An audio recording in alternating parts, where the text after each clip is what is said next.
presente neste altar. O Senhor esteja convosco. Ele está no meio de nós. Eu vos anuncio o Evangelho de nosso Senhor Jesus Cristo, segundo Mateus. Glória a vós, Senhor. Naquele tempo, Jesus disse aos seus discípulos: em verdade vos digo, dificilmente um rico entrará no reino dos céus. E digo ainda, é mais fácil um camelo entrar no buraco de uma agulha do que um rico entrar no reino de Deus. Ouvindo isso, os discípulos ficaram muito espantados e perguntaram: então, quem pode ser salvo? Jesus olhou para eles e disse: para os homens isso é impossível, mas para Deus tudo é possível. Pedro tomou a palavra e disse a Jesus: vê, nós deixamos tudo e te seguimos. Que haveremos de receber? Jesus respondeu: em verdade vos digo, quando o mundo for renovado e o Filho do Homem se sentar no trono de sua glória, também vós que me seguistes, havereis de sentar-vos em 12 tronos para julgar as 12 tribos de Israel. E todo aquele que tiver deixado casas, irmãos, irmãs, pais, mães, filhos, campos, por causa do meu nome, receberá 100 vezes mais e terá como herança a vida eterna. Muitos que agora são os primeiros serão os últimos, e muitos que agora são os últimos serão os primeiros. Palavra da salvação. Glória a vós, Senhor. Caríssimos irmãos, você que nos acompanha pela internet, pelo rádio, você que está aqui presente em nossa capela, na Associação Bom Pastor, esta liturgia da palavra é muito provocativa para a nossa vivência religiosa no dia de hoje. Nós estamos dentro do contexto do mês de agosto e ele é todo vocacional. No início da nossa Eucaristia, nós já fomos lembrados que nesta semana estamos rezando pelas vocações religiosas, ou seja, por todas aquelas pessoas que deixaram sua vida pessoal, seu projeto de vida pessoal, para viver de acordo com o projeto de Deus no interior da igreja, como consagrados, como consagradas. E nós rezamos por essas pessoas todas, que estão sempre em oração por nós, pela igreja, pedindo a Deus nosso Senhor, como eu já dizia na prece inicial, pedindo ao Senhor que envie mais operários, porque nós temos sentido de fato um grande desafio na missão da igreja. Está faltando gente para a evangelização. Está faltando pessoas que se disponham a anunciar o Evangelho, mas não só de forma falada, mas com a vida, não só pregando, mas com a vida, com as ações, com um comprometimento com as estruturas de uma igreja que é toda ela anunciadora do Evangelho de nosso Senhor Jesus Cristo. E aí é muito curioso a gente ver, por exemplo, os sinais de Deus, né? Quantas e quantas vezes nós nos surpreendemos pedindo a Deus que nos dê sinais para nos sentirmos mais seguros diante de algo que estamos pensando em fazer. Eu percebo claramente, no meu contato com a Sagrada Escritura e nas minhas orações, que é muito comum que todos nós queiramos que Deus nos dê sinais para nos sentirmos mais seguros, inclusive em relação a Ele. Quantas e quantas vezes não pedem a Deus sinal de sua existência, provando às pessoas para que se sintam convencidas da existência de Deus? Eu penso que esse modo de pedir sinal é imaturidade religiosa. Deus não vai perder o seu tempo tentando nos provar que Ele existe. Todas as mostras já foram dadas. Agora Deus nos dá sinais daquilo que é o projeto dele. Quando Ele tem um chamado para nós, quando Ele tem uma missão para nós. E quando este chamado começa a se firmar na nossa vida, Deus vai dando os seus sinais, Ele vai confirmando através das pessoas, através do dia a dia da igreja e na nossa forma de viver a nossa fé. Deus vai falando. Ontem eu estava num ambiente onde a gente falava de vida, de missão, de trabalhos, de evangelização, música e tudo mais. Aí alguém falava assim: aí ó padre, você está vendo? Isso aí é para o senhor, isso é profecia. Achei interessante, e realmente eu prestei atenção e não falei para a pessoa que eu estava entendendo como sinal de Deus, sim, para aquilo que Ele tem estabelecido na nossa vida, como vocacionado à santidade, como alguém que está cada dia querendo se comprometer mais com esse chamado que Ele fez para o sacerdócio. Então eu consegui perceber. O problema é que muitas vezes a gente queremos os sinais de Deus de forma extraordinária. De preferência, eu costumo dizer que se o céu se abrisse, o sol se escondesse por um minuto e tudo fosse escuridão, de repente o céu se abrisse e uma luz brilhasse e nos iluminasse logo na testa e dizer para você: estou confirmando. A gente queria que fosse assim. A gente não consegue perceber que Deus fala a nós nas pequenas coisas, no acontecimento de cada dia, num gesto de alguém, numa hora de reflexão, de oração, Deus vai falando a nós no nosso dia a dia, e nós temos muitas vezes a sede de ver o extraordinário. O extraordinário acontece no singelo, na sutileza de Deus. Então é muito interessante ver aqui o sinal de Deus para Gedeão. Ele tinha a missão de enfrentar toda uma realidade, e Deus falou: olha, valente guerreiro, vai adiante, continua a sua missão, coragem. Por meio do anjo, depois, ele confirma esta ação de Deus. E Gideão pede. Ele precisava se sentir seguro. Afinal de contas, ele estava entrando numa grande confusão. Ele estava comprando uma briga grande. Então ele falou assim: me confirma. Para eu ficar mais seguro, se é o Senhor mesmo que está me colocando nessa sinuca de bico. Trocando em miúdos, esse texto dos Juízes aqui tem um pouco essa postura de Gideão. E é muito interessante a ação de Deus confirmando: assim, não, pode ficar tranquilo, coragem, eu estarei contigo, valente guerreiro. E Deus nos diz isso todos os dias, sabe? Eu estarei contigo. Vai seguindo os meus passos, vai exercendo sua missão, vai vivendo a vida consagrada como religioso, como religiosa, como sacerdote. Mas antes de qualquer vocação específica, seja alguém que caminha rumo à santidade e seja um valente guerreiro. Lute contra as coisas que te distanciam de Deus. E aí é interessante que a presença de Deus vai se confirmando no dia a dia, no seu trabalho e na sua missão. Eu sou testemunha pessoal disso. Se eu for parar para contar a minha vida, nós levaremos muito tempo aqui. Mas eu percebo a ação de Deus na nossa missão aí. E aí é interessante a gente pegar esse texto em que Deus encoraja o seu enviado e perceber que Deus encoraja todos os vocacionados na vida da igreja, porque todos somos chamados à santidade, mas cada um de nós, você que está aqui, cada um de nós tem uma missão. A gente precisa descobrir diante de Deus como Ele quer precisar de nós para o bem da igreja dele, porque a igreja não é nossa, a igreja é dele.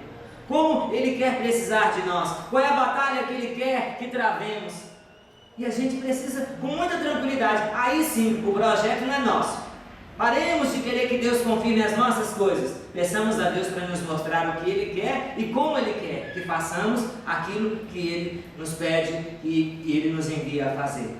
Esse é o grande desafio nosso como discípulos e missionários de nosso Senhor Jesus Cristo. Agora tudo isso se completa aqui no Evangelho de Mateus, como nós vimos Pedro, E aí, Senhor, o que vai sobrar para nós? Porque não é que a gente deixou tudo? Aí Jesus começa, Pedro fala assim: nós deixamos tudo e te seguimos, haveremos de receber o quê?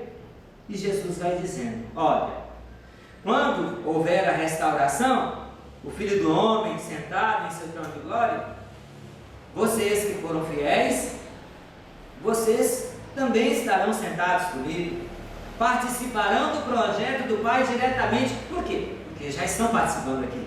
Então, quando a gente participa do projeto de Deus aqui no mundo, Deus já está nos incorporando a Ele no projeto dele no céu. E aí é interessante que ele fala, Ele fala assim: E todo aquele que tiver deixado casa, mães, irmãos, pai, mães, filhos, filhas, campos, por causa do meu nome, receberá 100 vezes mais. É o cêntuplo, né? Receberá 100 vezes mais e terá como herança a vida eterna. É verdade. Na vida cotidiana, quando a gente responde ao chamado de Deus para a vida de santidade, e quando a gente começa a viver o projeto de Deus na nossa vida, como casal, como família, nós que acabamos de rezar na Semana da Família, né? Como sacerdote, como consagrado, como consagrada, como religioso, religiosa, também na vida de comunidade, nós temos a comunidade Esdras aqui, é uma missão, é uma entrega,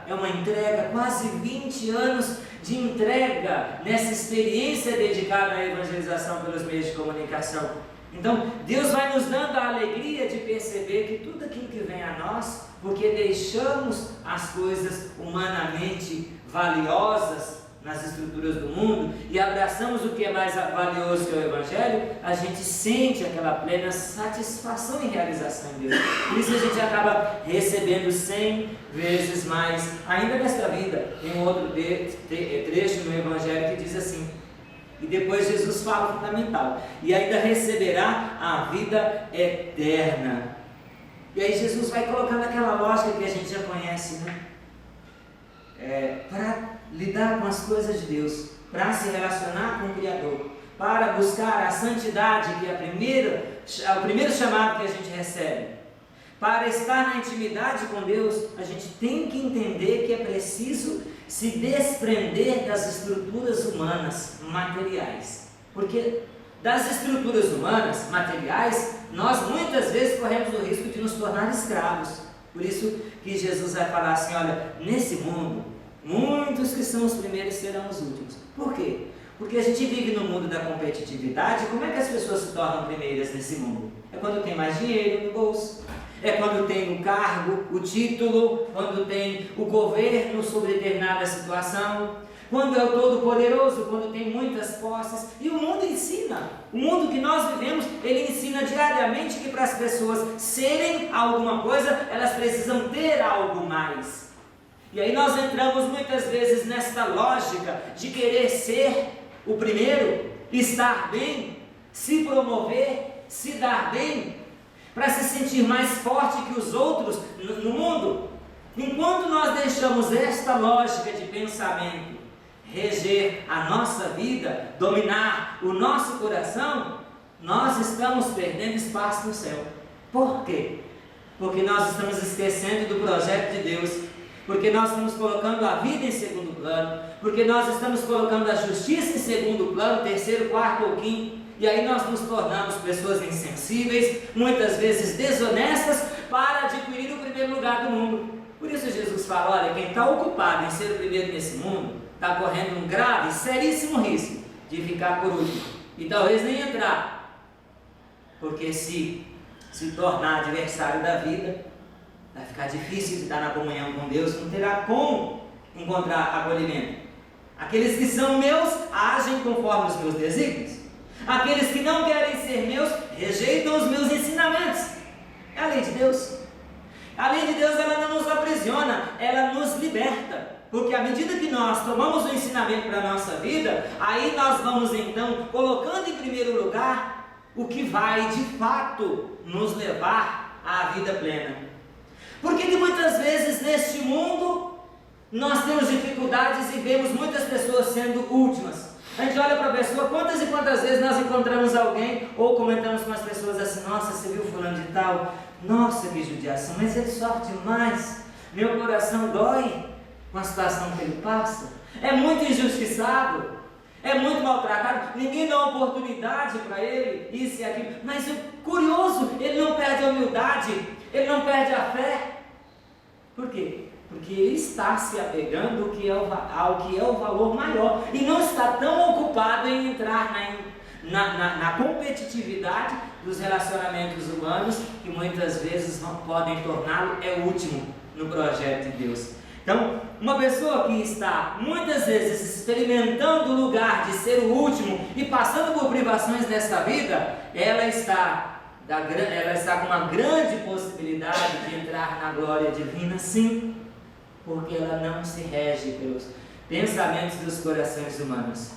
Esses dias, muita gente já assistiu, né, o filme de Santa Baquita, né, uma escrava negra, lá no fim do mundo, e foi parar no país do primeiro mundo. Ela era tão desprendida de todas as coisas que para as pessoas eram importantes, que ela nem se prendia a nada, a ponto de ver alguém ruim maltratá-la, chicoteá-la, e depois ela dizer assim: ele sofre, ele faz isso comigo porque ele sofre, porque ele está desprovido do conhecimento verdadeiro. Se ele soubesse do sofrimento que ele me causa, ele sofreria.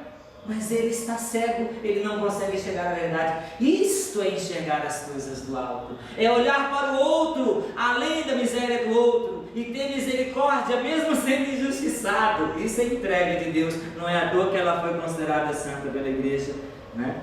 E tem tantos santos e santas aí, meus irmãos e minhas irmãs, sofrendo no nosso dia a dia.